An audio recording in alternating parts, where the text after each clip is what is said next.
Hey everybody, welcome back. As you might have noticed, I have another book with me here.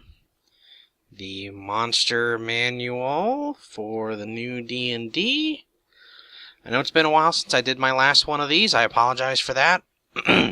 Had, a lot of tabletop stuff going on. And been working on the various video game videos for the channel. So occupies a lot of my time, unfortunately, and it's been somewhat difficult for me to get around to doing this, but here we are, and we're going to be talking about this book today. So, first thing that I should go ahead and say is I still have not gotten a chance to play anything from the system. I got close. When I had a free weekend, I was going to try and do a one-shot and get some experience with it. But that ended up falling through, so I still have not had a chance to actually play the game. That's not necessarily a bad thing because there is still one of the core books missing that has not been released yet. That would be the Dungeon Master's Guide, which comes out on December 9th. And I will be talking about that one as well once I've had a chance to look it over. I don't know how big that's going to be or how long that'll take me to read it, but hopefully that'll be out quicker than this was. I have not read every single last word in this book. I've read a lot of the entries, but I haven't, read it completely, entirely in detail. More what I'm going to be doing is just kind of going over some of the more general details here. Just a minute. Oops. Let me go ahead and get us some more light. There we go. Now I can read this a little better. Okay, so, yeah, there's not too much in the introduction here. Now let me just go through some of the basics. They have, as far as size categories go, they do not have fine or diminutive, and they do not have colossal. They have tiny, small, medium, large, huge, and gargantuan. So that's one change from the standard 3.5 rules upon which this is all based. And let's see. As far as types go, I believe they have combined demons and devils into a category known as fiends. That's a change I like because, not because, I don't necessarily like the delineation between demons and devils. I think it's just simpler to have them combined as one creature type, even if they are sort of diametrically opposed to one another. I think it's just better that way. But here are the types they have. They have aberrations. Those are your just creatures that you can't really put into any other category, I guess. Like, primarily far realm things. Cthulhuoid creatures like aboleths and beholders. Those are your typical aberrations. They also count mind flayers and sladi, as they call them, under that particular classification. Beasts, animals. Celestials, sort of the counterpoint to fiends. They only have one type of celestial that they've introduced so far, that's angels. Well, actually that's not true. They do have other creatures which are considered celestial, but in terms of the classical, there's angels, there's archons, and then, depending on which system you're looking at, there's either Azatas or Eladrin. Basically one celestial variety for each alignment. Lawful good, Archon. Neutral good, Angel. Chaotic good, Eladrin/Azata. They have not introduced... They have not introduced anything as a counterpoint to that. Like, they just have angels. And angels apparently cover all of that right now. I don't know if that's going to continue to be the case, but that's the case right now. And then the other celestials they have are things like coatls, pegasi, creatures like that. Then they have constructs, which are just golems, anything like that. Modrons, they have modrons in this. Those are considered constructs. Dragons, that should be pretty self-explanatory. And anything related to a dragon, like a dragon turtle, for instance. Elementals, again, that's probably pretty self-explanatory. Your true elementals, Azers, water weirds. That's the examples that they list here, anyway.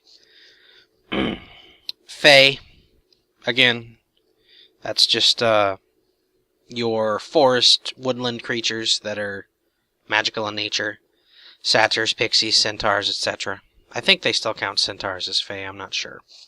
I'm not sure if centaurs are in the book now that I think about it. Fiends, they have 3 types of fiends as opposed to the single type of, celestial race, we'll call it. They have demons, devils, and Yugoloths. Yugoloths are essentially the neutral evil. So they're kind of the same as daemons from Pathfinder. I believe they were probably still called Yugoloths in 3.5. And then they have giants.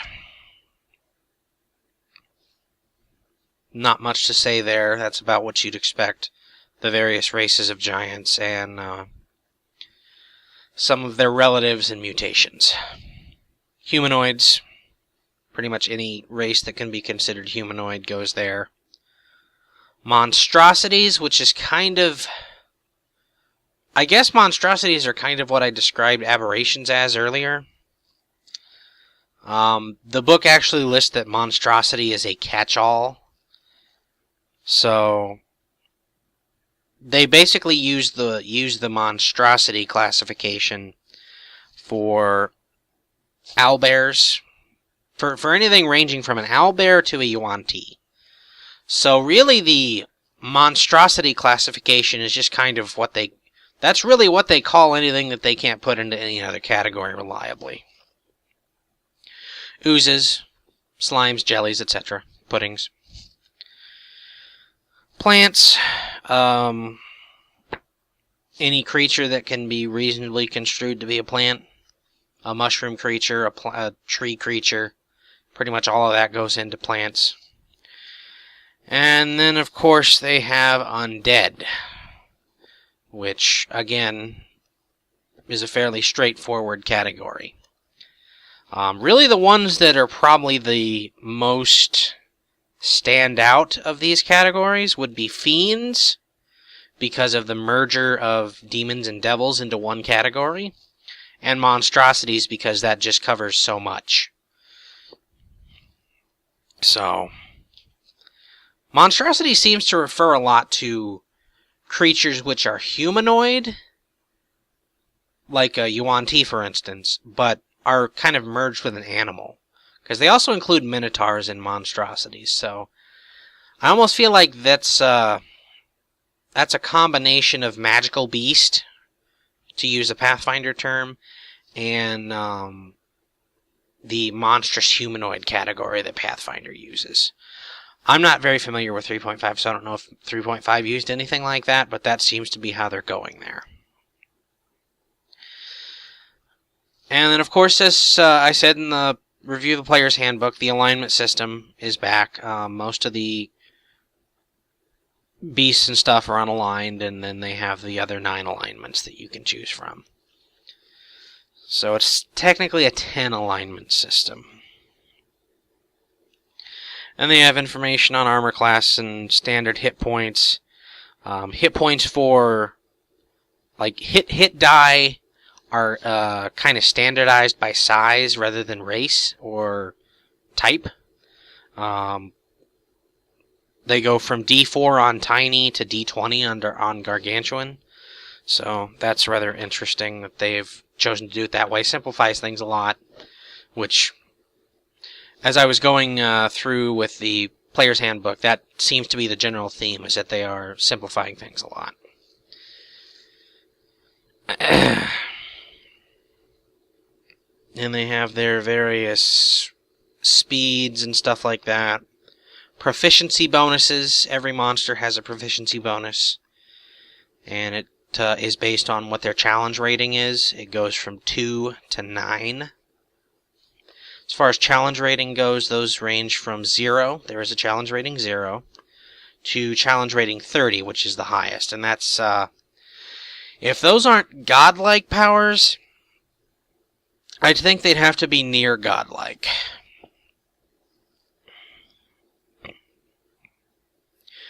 Pretty standard senses and languages, experience points that each creature provides. This is all pretty straightforward. Innate spellcasting, which is basically spell-like abilities. There are some creatures that have psionics. I can't think of any offhand that have those listed. I think they might have Thrakreen in this book. Those might have psionics, but I've never cared too much about those. They're mantis people. Who cares? So I've never really looked into it.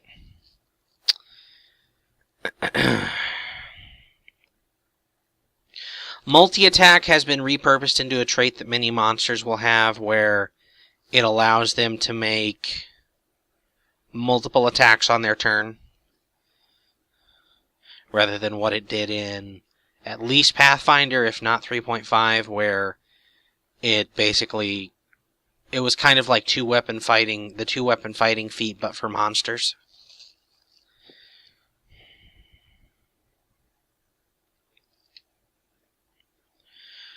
Information on recharges, it's not too much. There's not a whole lot there, really. And then we get to the interesting stuff. Let's see if I can get this good for you here. The Legendary Creatures entry. This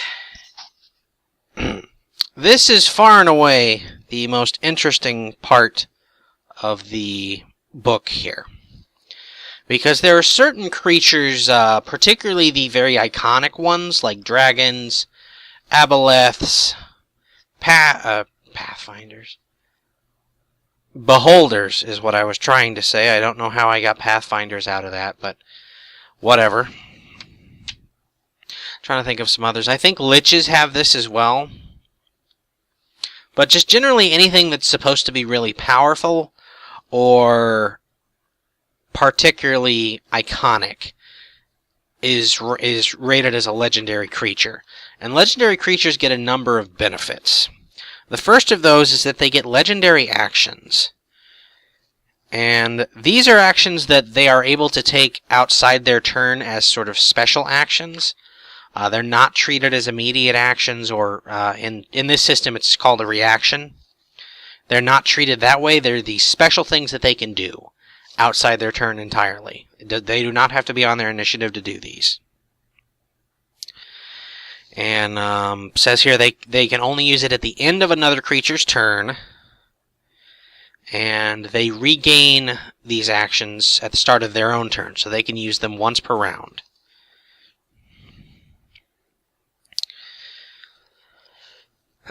So there's one thing that they get. They get an extra action each combat, or each round, to make them more threatening. And then they have something really cool called a lair action, and just general things associated with their lair. Lair actions are specific things that they can do within their lair on initiative count 20.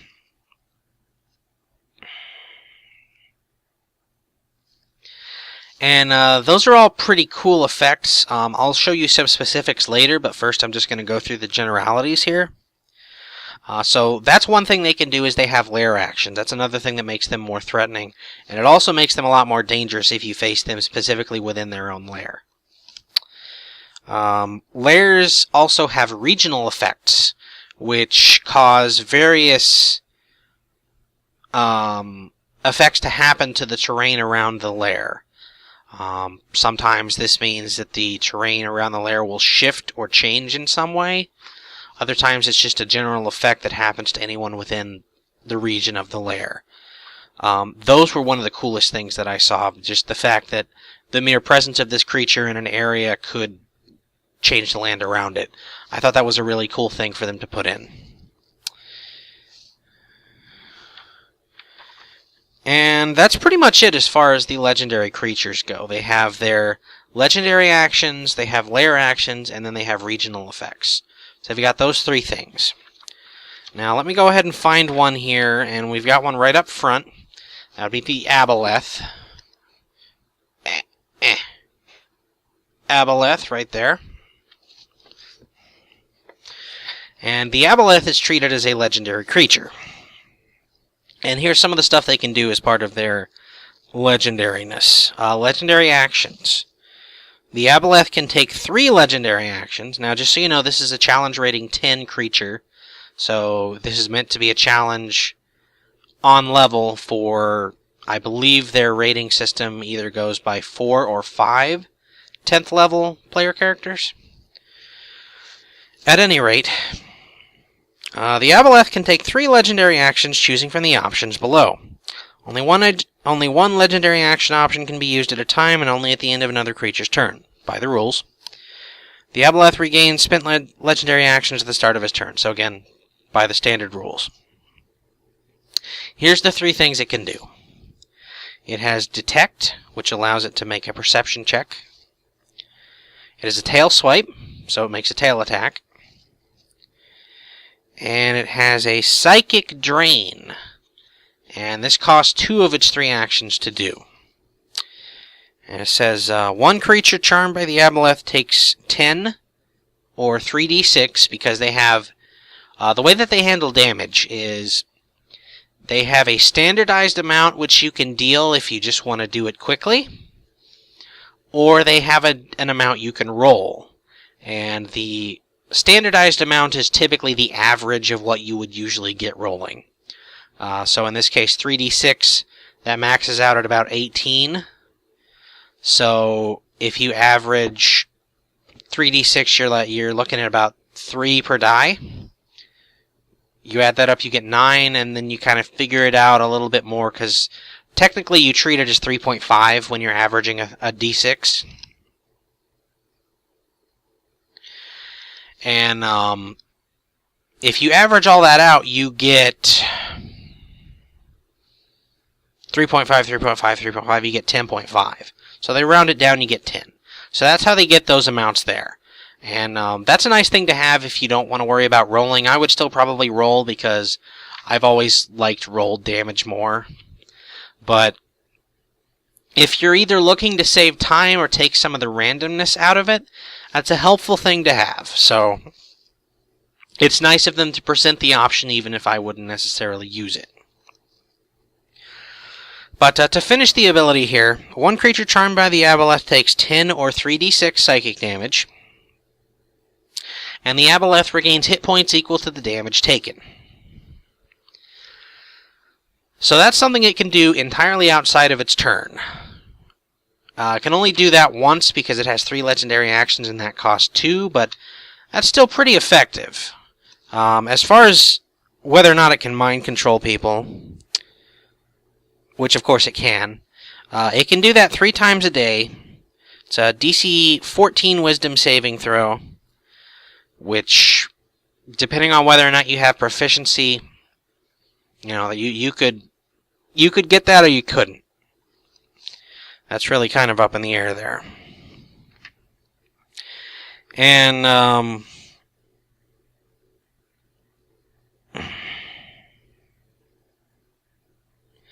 as far as that ability goes, if you fail the saving throw, you're charmed by the Aboleth until the Aboleth dies or is on a different plane of existence. And you do get another saving throw each day, but still pretty effective. You also get one if you take damage. So it's not as character breaking as it might initially sound. But if you're enslaved by it, it can use its Psychic Drain on you. Although, of course, if you take that damage, you're going to get a save, but still. Then we have the Angels. Oh, I should cover the lair action, shouldn't I? Yeah, that's probably important. Okay, so this is the lair actions that it gets. When fighting inside its lair, an Aboleth can invoke the ambient magic to take lair actions. On initiative count 20, as the rules. Aboleth takes a lair action to cause one of the following effects. 1. The Aboleth can cast Phantasmal Force on any number of creatures it can see within 60 feet while maintaining concentration. The Aboleth can't take other lair actions. If the target succeeds on the saving throw, or if the effect ends for it, the target is immune to the Aboleth's Phantasmal Force lair action for the next 24 hours, although such a creature can choose to be affected. 2. Pools of water within 90 feet of the Aboleth surge outward in a grasping tide. Any creature on the ground within 20 feet of such a pool must succeed on a DC 14 strength saving throw, or be pulled up to 20 feet into the water and knocked prone. The Aboleth can't use this lair action again until it has used a different one. Or 3. Water in the Aboleth's lair magically becomes a conduit for the creature's rage. The Aboleth can target any number of creatures it can see in such water within 90 feet of it. A target must succeed on a DC 14 Wisdom saving throw or take 7, or 2d6, psychic damage. The Aboleth can't use this lair action again until it has used a different one. Those are the lair actions. As for regional effects, the region containing an Aboleth's lair is warped by the creature's presence, which creates one or more of the following effects. 1. Underground surfaces within 1 mile of the Aboleth's lair are slimy and wet and are difficult terrain. It's not too much, but it's something. 2. Water sources within 1 mile of the lair are supernaturally fouled. Enemies of the Aboleth that drink such water vomit it within minutes. That's a little cooler. We're getting there. 3. As an action, the Aboleth can create an illusory image of itself within 1 mile of the lair. The copy can appear at any location the Aboleth has seen before, or in any location a creature charmed by the Aboleth can currently see. Once created, the image lasts for as long as the Aboleth maintains concentration, as if concentrating on a spell. Although the image is intangible, it looks, sounds, and can move like the Aboleth. The Aboleth can sense, speak, and use telepathy from the image's position as if present at that position. If the image takes any damage, it disappears. So that's some pretty cool stuff that it can do around its lair. I particularly like the fact that it fouls the water. And it says 1 or more of the following effects can be put into place, so I believe it can do all of this if it wants to, which is kind of cool. And then there's the whole image thing. That's, really as a DM, I would find, if I wanted to use that as a story device, I wouldn't really need this particular explanation for it. I would find a way to put it in there, like give the Aboleth some sort of scrying orb or something. I don't know how exactly I'd do it, but for that purpose, I would find up a way to do it anyway. So that's not necessarily all that important. I suppose if nothing else, it does give you the idea to do it. So there's something. And if the Aboleth dies, the effects don't disappear right away.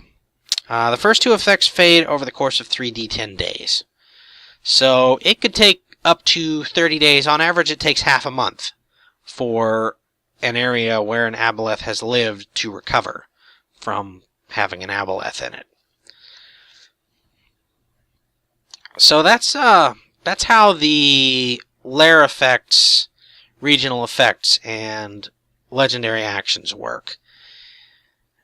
And that's one of the things that makes me the most excited about this system, is the fact that they have these cool things that these creatures can do. Like, I'll go ahead and find another legendary creature and kind of tell you what it does, because there's a lot of interesting stuff that these things do.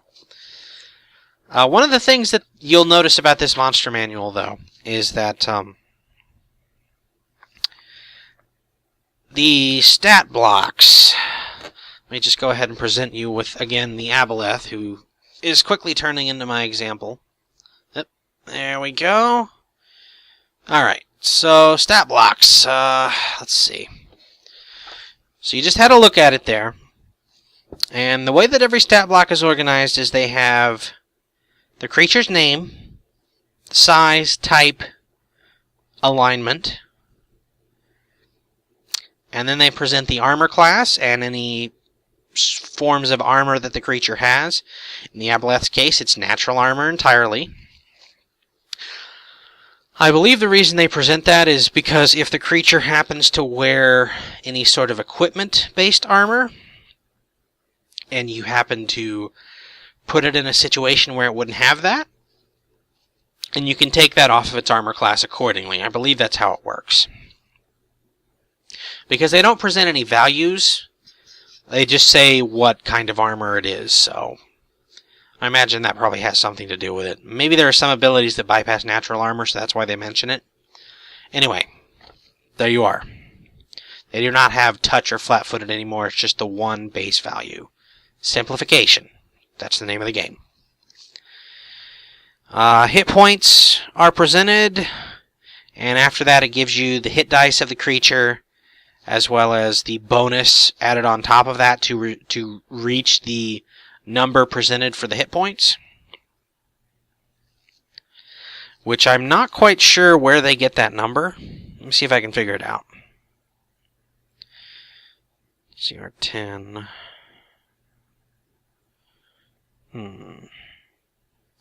Like here, they have 18d10 for the hit dice on the Aboleth.